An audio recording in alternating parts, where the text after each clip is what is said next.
j'étais à l'armée française. À cette époque-là, il y avait les chantiers de jeunesse, si vous en rappelez. Vous avez connu? Chantier de jeunesse. Autrefois, il y avait les chantiers de jeunesse. À 20 ans, on t'appelait et tu allais dans des camps, par là, par là, par là. Le chef de Montesquieu, il me dit, il ne faut pas faire ça. Il faut s'engager dans l'armée. Tu prends un engagement une année dans l'armée. Et parce qu'on était mieux à l'armée que dans les champs de jeunesse. Et je l'ai écouté, et je suis resté un an. J'étais flanqué à la caserne Caffarelli à Toulouse. Là, on était dans les tirs de la DCA. Alors, on allait à la Nemezan, qui avait un camp. À la caserne, il y avait une caserne bien. Il y avait tout ce qu'il fallait. Et c'était par cette saison-ci. Un soir, on allait manger, putain, une attraction devant la porte. Hein? Et je lui ai fait rentrer. Il m'a dit, commandante, oh, je dis, ça y est, c'est les types. 3 Allemands. Ah, là-dedans, on ne sait pas ce qui s'est dit. Mais toute la nuit, ils nous ont tenus là. Les Français, pour nous tenir au courant. Toute la nuit, et les types, ils sont repartis. Les Français, ils nous ont dit, demain matin, vous aurez une permission que vous rentrez chez vous immédiatement. Putain, le lendemain, on était contents. Et quand tu rentrais, tu étais content. Et tout le monde est rentré dans ses foyers. Tout le monde. Et ils voulaient nous faire partir directement de la caserne Étang en Allemagne. Il nous a dit, le type, je préfère que vous rentrez tous chez vous. Allez, demain, tout le monde, et on s'en va à la maison, on a pris le train, et ils nous ont portés jusque-là. Et voilà notre chose. Avec le voisin qui était là, on avait pris des revolvers à la caserne, des balles. Alors, on s'est amusé par là, aux écureuils, qui disaient de l'arme. Mais ça n'a pas duré, ce temps-là. Ça n'a pas duré. Eh oui. Un jour, on reçoit la convocation, prière de se rendre à Auch, à la gare, pour prendre le train pour le départ en Allemagne. C'était, je ne me rappelle plus, 22 ou 23 juin, par là. Quand on est arrivé à Auch, et parce qu'on était nombreux, un train complet, et tout le département. Alors tous ces types, mais il y avait les femmes qui étaient venues aussi, les accompagner. Ça faisait du monde. Et le train, il attendait. Les types, quand ils ont vu ce train allemand, ils étaient fous. à coups de barre de fer, ils ont cassé les insignes qu'il y avait.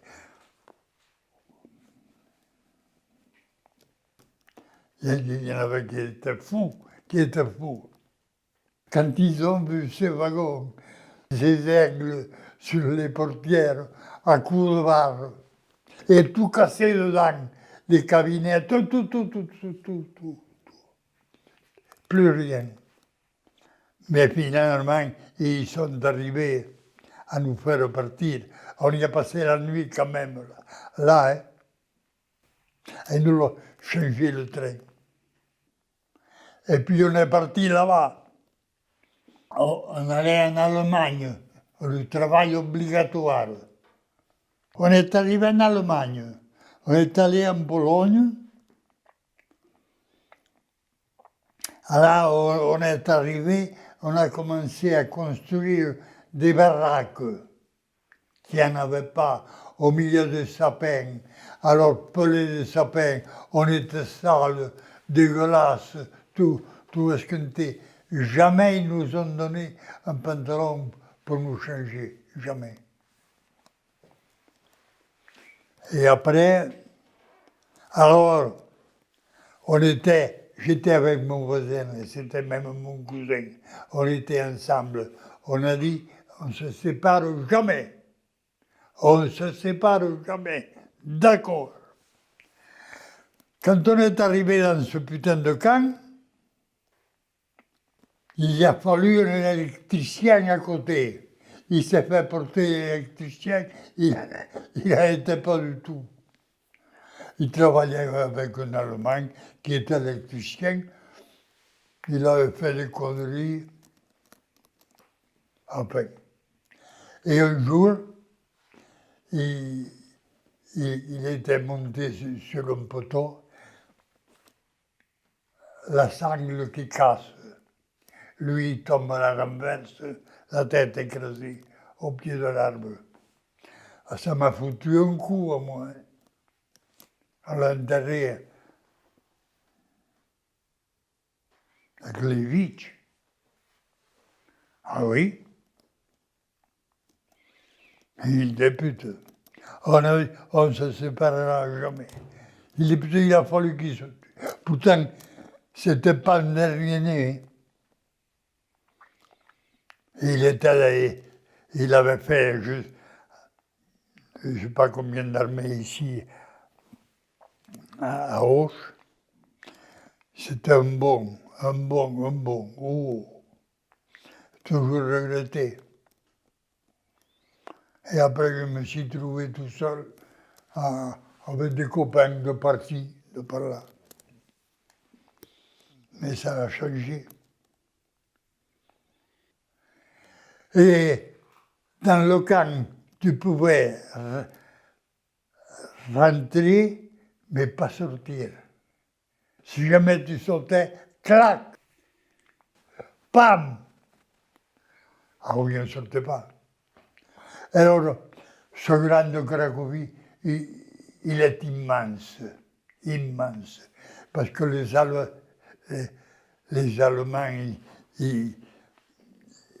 ils l'avaient récupéré, mais ils l'avaient conservé, ils n'avaient rien démolé.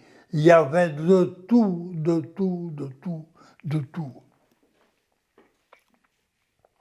Et on y est resté là pendant longtemps. Et on travaillait dans le camp, on allait chercher des pommes de terre, parce qu'on était peut-être 1000 davantage, peut-être 2000. Un monde terrible. Et entre Français, Ukrainiens, toutes les nations étaient là. Et il fallait manger. Il fallait manger. Ah oui, c'est resté longtemps là. Mais pas sortir. Hein. Rentrer, oui, pas sortir.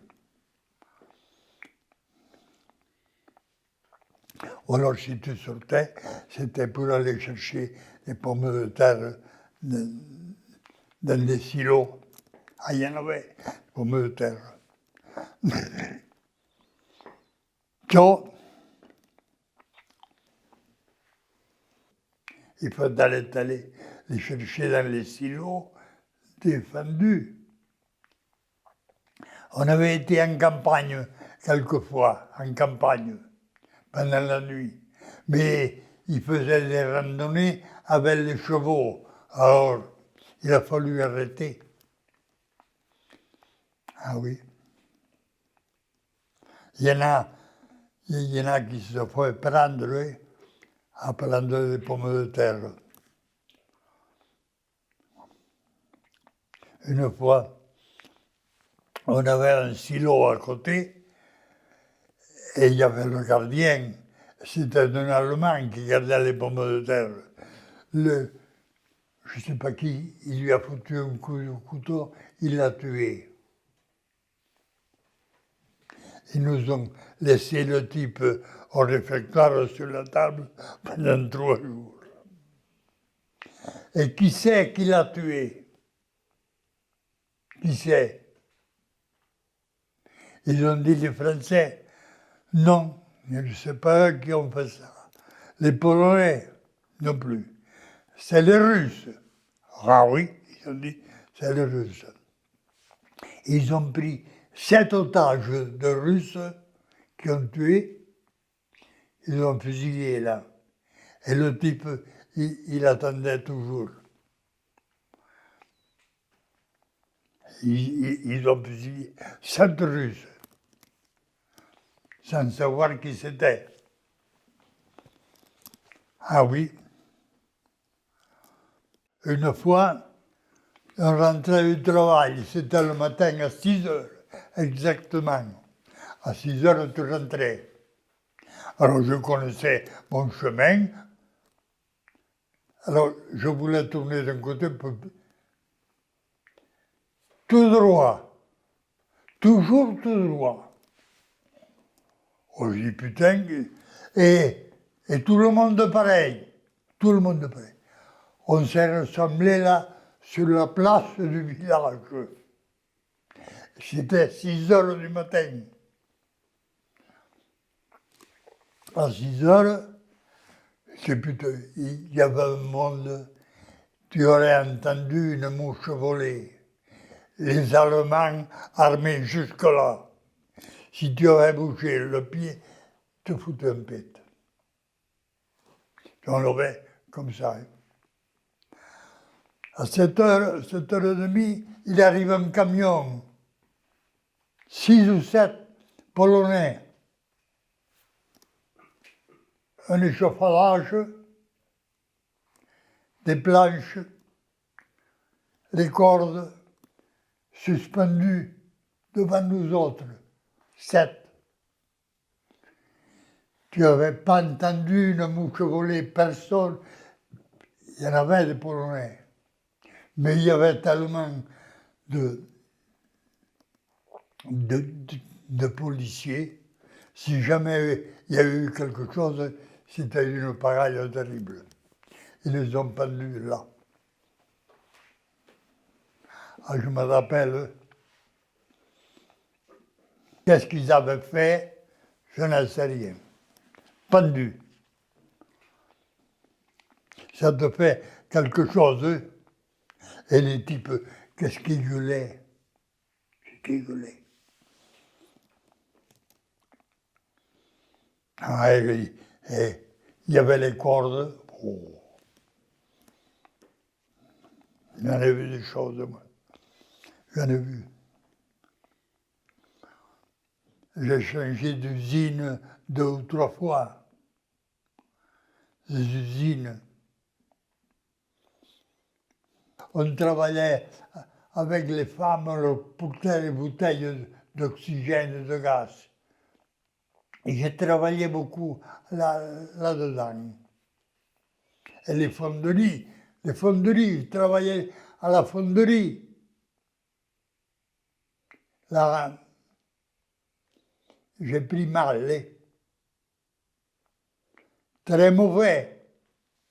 Et tu revenais le soir, à l'heure de la nuit, tu allais charger les wagons. au milieu d'un champ, de la neige comme ça, mal chaussés, mal habillés nous autres.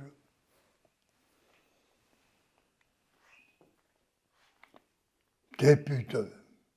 Ah, on n'était pas gâtés. Alors, il fallait couper, se faire. Tu avais de tout, de tout, de tout, de tout.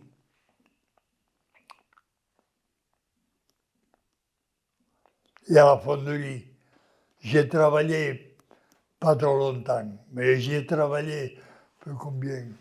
6 mois peut-être. Si tu ouvrais la porte comme d'ici là-bas, tu te cramais. Il n'aurait pas fallu que j'y travaille longtemps. Hein. T'es pute. Ah, tu chauffais à 2000 degrés, 1800-2000. Ah non, ah, j'ai travaillé là. On a vu les Allemands monter les Russes. Ils les ont montés jusqu'en haut là-bas. Et puis au bout de quelque temps, on a vu le contraire. On a vu les Russes descendre les autres au cul. Moi, on avait une petite baraque que les Allemands, quand ils ont vu les Russes arriver, ils ont fait sauter les ponts qui étaient à côté de chez nous, là. On avait les baraques pas trop loin. Le pet, il n'y a rien resté, ni aux baraques, ni nulle part. Les Russes sont arrivés le lendemain, avec les troupes de choc. Ils étaient fous. Et le revolver, la mitrailleuse à la main, sitôt qu'ils voyaient quelque chose, prête. Il y a une équipe de Français, ils ont dit, on va partir à l'avance avec des drapeaux blancs pour faire voir qu'on est neutre. Ils ont reçu une fusillade, les types. Nous autres, on était 2 ou 3. Moi, j'ai dit, je ne sors pas.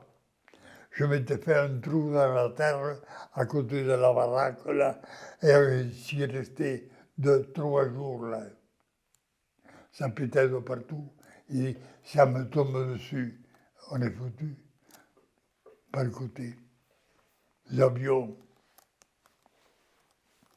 Il y en a qui ont voulu partir au devant. Ah, pas moi, hein. Ah, c'était dangereux. Alors, ces Russes, les types de choc, ils ne connaissaient rien. Rien. Après, on a trouvé un Russe qui parlait un peu, on a discuté avec lui. Mais les autres, ils voulaient aller à Berlin. Et c'est ça qu'ils voulaient. Oh, ils y allaient. Et ils y sont allés. Et en vitesse. Le 1er mai que je suis revenu ici, on semait le maïs devant le chemin, là. Et c'était en 1945, ça. Oui. J'ai mangé pendant je ne sais pas combien, 3 ou 4 jours, sans arrêt. Sans arrêt. On avait eu tellement faim.